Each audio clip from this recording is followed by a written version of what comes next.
नमस्कार दोस्तों, मेरी आज की इस कहानी का नाम है बदनामी। क्या हुआ बाबूजी? किसका फोन था? मेहंदी रचे हाथ से जब वसुधा कमरे में आई तो अपने पिता को फोन के पास परेशान बैठ देख पूछ बैठी। कुछ नहीं बेटा, बस यूं ही किसी रिश्तेदार का था। और तुम इधर उधर क्यों घूम रही हो बेटा? थोड़ा आराम कर लो, सारा दिन 10 मिनट घर में बीतेगा तो थक जाओगी। आशुतोष ने प्यार से अपनी बिटिया का सर पुचकारते हुए कहा। पिता के स्नेह भरे स्पर्श से बसवा की आंखें आज नम हो गई थी। कल शादी के बाद वो स्पर्श कितना याद करेगी। एक तरफ नए जीवन की शुरुआत थी और दूसरी तरफ विदाई का गम। लड़के के जीवन में यही सत्य है। बेटा, तुम्हारी अनिकेत से बात तो होती है ना? पिता के इस सवाल से बसवा थोड़ा शर्मा गई और सिर्फ गर्दन हिलाकर हाँ में जवाब दिया। उसने कुछ कहा तुमसे? आशुतोष ने फिर से सवाल किया। बसवा ने प्रश्नवाचक निगाह से पिता की ओर देखा और फिर पूछा, किससे बारे में पापा? अरे कुछ नहीं, जाओ तुम आराम करो। आशुतोष जी मुस्कुराते हुए कहा, लेकिन उनके चेहरे में चिंता की लकीरें देखकर बस्ता को आशंका हो रही थी कि जरूर कोई बात है जो पापा खुलकर पूछ नहीं रहे हैं या फिर मुझे बताना नहीं चाहते। बस्ता का मन विचलित हो रहा था, लेकिन वो खुद ही खुलकर पूछ नहीं पा रही थी। शाम को इधर बस्ता दुल्हन का जोड़ा बनकर तैयार हो गई थी और उधर अनिकेत का सेहरा बंदे बारात के लिए तैयार था। बस्ता के घर में सारी तैयारी हो रही थी, लेकिन एक अजीब सी चुप्पी पसरी हुई थी। बस्ता ने माँ से पूछने की कोशिश की, लेकिन माँ ने कुछ नहीं बताया। बारात निकलने के समय बस्ता के पास अनिकेत का फोन आया तो बस्ता ने लपक कर फोन उठाया। बस्ता, मैं आ रहा हूँ तुम्हें लेने। मेरी दुल्हन, तुम तैयार तो हो ना? जी मैं बस तैयार ही हूँ। अनिकेत जी, सब ठीक तो है ना? पापा के साथ आपकी कुछ बात हुई है क्या? बस्ता ने थोड़ा रुकते हुए पूछा।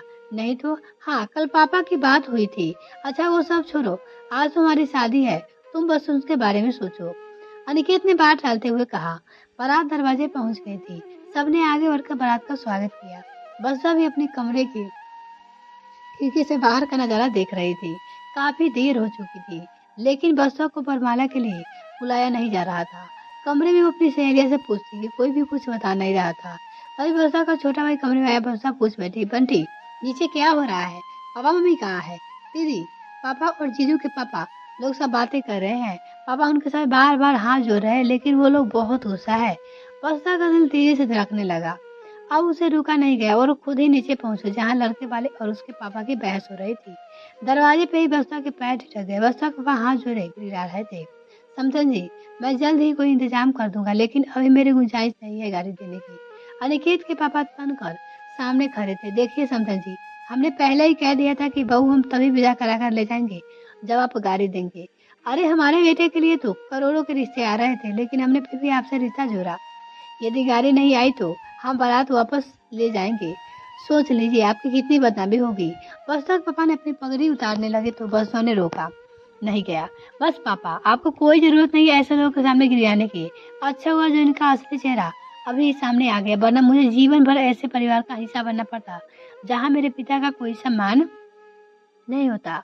और हाँ अंकल, ये आपकी गलतफहमी है कि बदनामी सिर्फ लड़के वालों की होती है। अब वो जमाना गया कि लड़की वालों को जो चाहे वो कह दे। मेरे पिता ने मुझे इस काबिल बनाया है कि मैं सर उठाकर समाज में जी सकती हूँ। आप बस अपनी और अपने बेटे की फिक्र करें, क्योंकि ऐसे दहेज लोभियों के यहाँ कोई अपनी बेटी नहीं देना चाहेगा। बस तो अपनी रोब में बोलती चलिए और उसका मुंह ताकते रहे। अनिकेत ने पिता के उल्टे पांव वहां से खाली हाथ और खाली बारात लेकर वापस लौटना पड़ा। कुछ दिन तक वर्षा के परिवार में एक सदमा सा बना रहा, लेकिन बेटी के इस बहादुरी उनके पिता को गर्व था। उन्हें यकीन था कि उनकी बेटी कभी भी उनका सर नहीं झुकने देगी। मिलते हैं फिर नेक्स्ट फ्रेंड, तब तक के लिए bye. Thanks for watching this video.